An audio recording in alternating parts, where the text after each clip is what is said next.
आज हम औद्योगिक वित्त के बारे में पढ़ेंगे। औद्योगिक वित्त किन किन संस्थाओं के द्वारा हमारे देश में औद्योगिक वित्त की व्यवस्था की जाती है और औद्योगिक वित्त क्यों ज़रूरी है किसी भी अर्थव्यवस्था में औद्योगिक विकास के लिए। ये सब चीज़ें हमने इससे पहले के लेक्चर में देखी थी। आज हम बात करेंगे भारत में कुछ और संस्थाओं द्वारा औद्योगिक वित्त की व्यवस्था किस तरीके से की जाती है और साथ ही भारत में औद्योगिक वित्त की कमी क्यों है और उस कमी को दूर करने के लिए हम क्या क्या उपाय कर सकते हैं। तो कुछ और इकाइयाँ हैं जिनसे औद्योगिक वित्त प्रदान किया जाता है, जिनके माध्यम से उसमें है यूनिट ट्रस्ट ऑफ इंडिया, जिसकी स्थापना 1963 में 26 नवंबर को की गई थी और भारतीय संसद द्वारा पास यूनिट ट्रस्ट अधिनियम के आधार पर इसकी स्थापना की गई और इसमें यूनिटों की बिक्री का काम 1 जुलाई 1964 से शुरू हुआ था और इसका उद्देश्य, इस प्रन्यास के जो प्रमुख उद्देश्य थे वो कहीं न कहीं उद्योग जगत से ही संबंधित थे और इसमें विनियोक्ताओं के विनियोग से या उनको कर से मुक्ति दिलाने के साथ ही लाभांश और क्रय विक्रय में छूट की निश्चितता प्रदान करने की बात थी। साथ ही जनता से जो भी बचत के रूप में धन एकत्र होता था उसे एकत्रित करना और ये इसका एक बड़ा उद्देश्य था।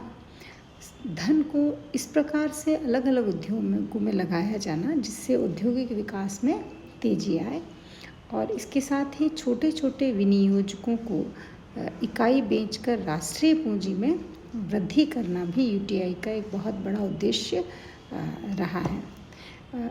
फाइनली हम यही कह सकते हैं कि भारतीय इकाई प्रन्यास यूटीआई जिसे हम कहते हैं, इसका प्रमुख उद्देश्य जनता की छोटी छोटी बचतों को इकट्ठा करके उद्योगों में इस तरीके से उसे लगाना कि जो पूंजी लगाई जाती हैं वो कम से कम जोखिम पर ज़्यादा से ज़्यादा लाभ जिसके माध्यम से अर्जित किया जा सके।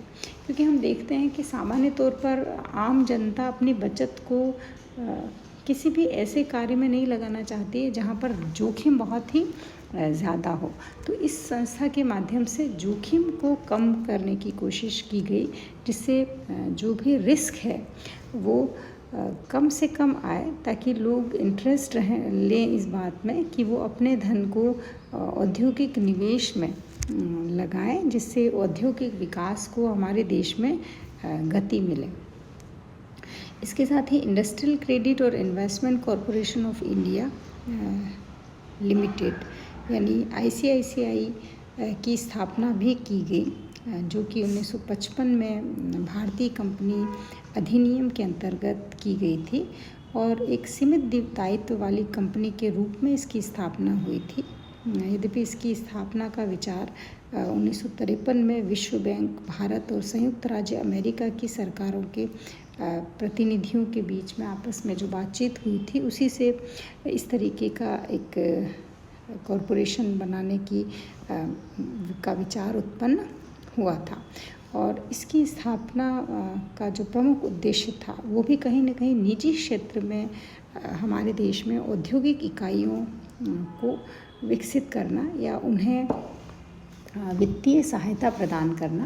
क्योंकि हमारे देश की हम समझ सकते हैं कि जो आज़ादी के बाद जो सबसे प्रमुख समस्या थी कहीं न कहीं वो थी वित्त की समस्या, धन की समस्या और ऐसे में इस तरीके की यूनिट्स की स्थापना ने बहुत बड़ा सहयोग भारत के औद्योगिक विकास में दिया है। इसमें जो प्रमुख बातें थी वो यही थी कि पूंजी बाज़ारों को विकसित करना और उद्योग में निजी स्वामित्व को प्रोत्साहन देना। ये बहुत ही बड़ी बात थी क्योंकि निजी स्वामित्व ज़्यादातर जब शुरुआती समय था, योजना काल शुरू हुआ था, योजनाएं बननी प्रारंभ हुई थी हमारे देश में, तो ज़्यादातर जो बड़े उद्योग थे वो सरकारी या सार्वजनिक क्षेत्र के ही उद्योग हुआ करते थे। तो ऐसे में इसके द्वारा ICICI द्वारा निजी क्षेत्र में निजी स्वामित्व को प्रोत्साहन देने वाले उद्योगों की तरफ ध्यान दिया गया। साथ ही निजी क्षेत्र के औद्योगिक प्रतिष्ठानों में स्वदेशी और निजी पूंजी निवेश को भी प्रोत्साहित करने का उद्देश्य उन्होंने रखा। और निजी क्षेत्र में जो भी इकाइयाँ स्थापित होती थी, औद्योगिक इकाइयाँ, उसकी स्थापना, उसका विकास, उसके आधुनिकीकरण के कार्यों में भी सहायता प्रदान, ऐसा नहीं कि केवल इनिशियल स्टेज पर ही इसके माध्यम से सहायता प्रदान की गई हो। इस जो भी उद्योग इस्टेब्लिश किया जाता है उसमें हमेशा ही नए सुधारों की और नए तरीके से जो भी तकनीक उपलब्ध हैं उसे अडॉप्ट करने के लिए वित्त की व्यवस्था, उसे लगातार वित्त की व्यवस्था करते रहना होती है। और इसी में सहयोग के लिए ICICI के माध्यम से काफ़ी मदद मिलती है।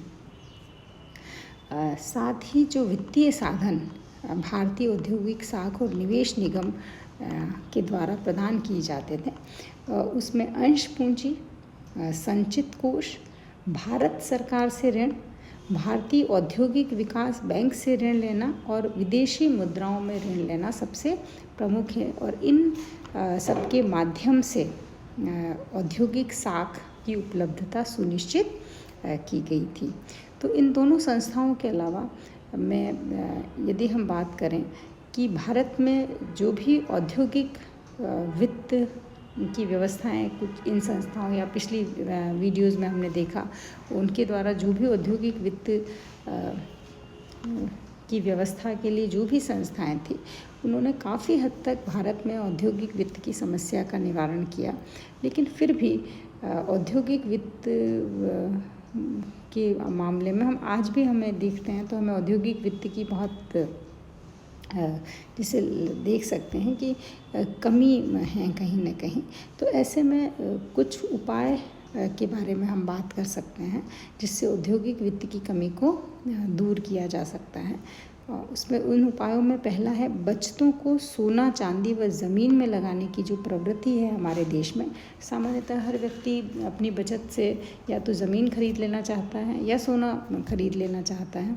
तो इसमें अगर इधर इन्वेस्टमेंट कर दिया तो डेफिनेटली औद्योगिक क्षेत्र में वित्त क्या हो जाएगा, कम होगा। तो ऐसी स्थिति में इसे विनियोजित करने से यद्यपि आय तो बढ़ती हैं, वह विनियोग का मूल्य भी बढ़ता है यदि हम इस सब को किधर ट्रांसफ़र करने लग जाएं, औद्योगिक क्षेत्र में ट्रांसफ़र करने लग जाएं।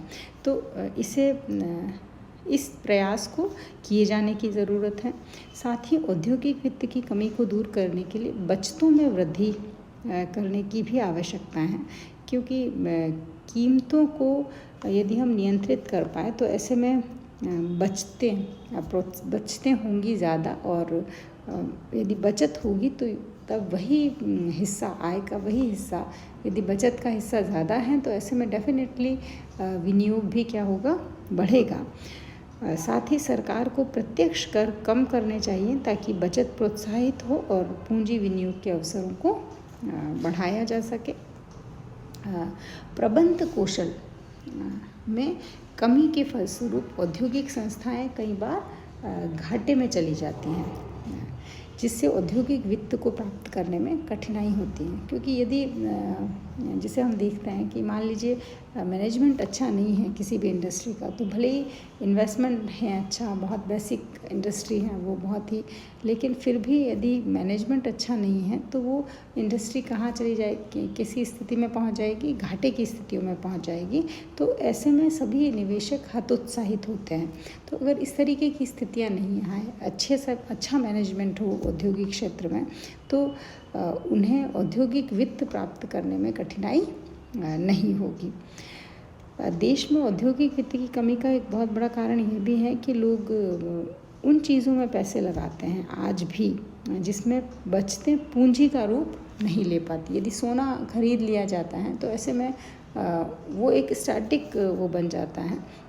और भारत की पूंजी को इसीलिए शर्मीली पूंजी कहा जाता है, जो कि बहुत ज़्यादा रिस्क उठाने में, रिस्क लेने में या बहुत ज़्यादा लोग रुचि नहीं दिखाते, इसीलिए वो सामान्यतः ज़मीन और स्वर्ण में इन्वेस्ट करना चाहते हैं। इसके साथ ही एक बहुत बड़ी जो इशू है वो यही है कि गरीबी बहुत है आज भी हमारे देश में। तो ऐसे में कीमतों में लगातार अगर वृद्धि होती है तो जो सामान्य तौर पर जो बचते हैं वो क्या होगी, प्रभावित होगी, और बचते ही कम हो जाएगी। तो ऐसे में विनियोग या निवेश करने की तो बात सोचना ही सामान्यतः लोगों के लिए बहुत ही कठिन होगा। तो ऐसे में वित्त की कमी स्वाभाविक रूप से हो जाती है। इसके साथ ही यदि हम देखें कि भारत में औद्योगिक वित्त की जो भी कमियां हैं, जो हमने अभी पॉइंट्स देखे, उनको दूर करने के लिए हम क्या उपाय कर सकते हैं। तो हमारे देश में औद्योगिक वित्त की कमी को दूर करने के लिए जो सबसे पहला उपाय तो यही है कि लोगों की जो प्रवृत्ति है कि सोना चांदी और ज़मीन में ही इन्वेस्ट किया जाए, उसे हतोत्साहित कहीं ना कहीं किया जाना चाहिए, और इसे विनियोजित करने से ही आय बढ़ती है और विनियोग का मूल्य भी बढ़ता है। यद्यपि इन दिनों हम देखते हैं तो थोड़ी डिफरेंट प्रवृत्ति लोगों में विकसित हुई है, क्योंकि कहीं ना कहीं लैंड और गोल्ड जितने ही रिटर्न या कभी कभी उससे भी ज़्यादा रिटर्न हम दूसरे क्षेत्र में इन्वेस्ट करने पर देखते हैं। इसके साथ ही औद्योगिक वित्त की कमी को दूर करने के लिए बचतों में वृद्धि की जानी चाहिए, जिससे कीमतों को एक सीमा में रखें और बचत ज़्यादा से ज़्यादा बचत करने की कोशिश को प्रोत्साहन मिलना चाहिए। और सरकार को साथ ही प्रत्यक्ष करों में कमी करनी चाहिए, जिससे कि बचत प्रोत्साहित हो सके और पूंजी विनियोग के अवसर भी बढ़ाए जा सके। इसके साथ कुछ और उपाय हैं जो भारत में वित्त की कमी को दूर कर सकते हैं, जिसमें प्रत्यक्ष और परोक्ष जो कर लगाए जाते हैं, जिनके थ्रू बचतें कम होती हैं और उससे औद्योगिक वित्त की कमी कहीं न कहीं रहती हैं। तो ऐसे में विनियोग प्रन्यासों और अभिगोपन संबंधी संस्थाओं की संख्या भी बढ़ानी चाहिए, और साथ ही विनियमों की संख्या में भी वृद्धि की जानी चाहिए, और औद्योगिक नगरों में प्रतिभूतियों का क्रय विक्रय भी इसके माध्यम से किया जा सकता है। और भारत जैसे देश में यदि औद्योगिक प्रबंध पे हम ध्यान दें और औद्योगिक प्रबंध की कुशलता को बढ़ाया जाए, तो निश्चित तौर पे जो भी पूंजी लगाई जाएगी उससे रिटर्न्स बहुत अच्छे मिलेंगे, और ये रिटर्न कहीं ना कहीं पूरे अर्थव्यवस्था में, जनता में एक मोटिवेशन का काम करेंगे कि वो औद्योगिक क्षेत्र में निवेश की तरफ उत्साहित रहेगी, जिससे औद्योगिक विनियोग बढ़ाया जा सकेगा। Thank you.